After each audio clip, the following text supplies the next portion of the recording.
जो रिश्ते मजबूरी में निभाए जाते हैं, जो रिश्ते मजबूरी में निभाए जाते हैं वो रिश्ते नहीं, जिंदगी के सौदे होते हैं। जब कोई ना समझ रहा हो तो खामोश हो जाना बेहतर है। बहस बातों को बिगाड़ देती है। आज खुद को इतना तन्हा महसूस किया जैसे आज खुद को इतना तन्हा महसूस किया जैसे लोग दफना के छोड़ गए हैं।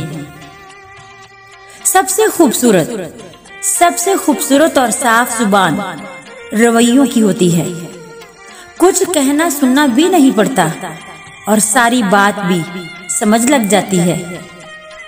वक्त बदल देता है जिंदगी के सभी रंग, वक्त बदल देता है जिंदगी के सभी रंग। कोई चाहकर अपने लिए उदासी नहीं चुनता।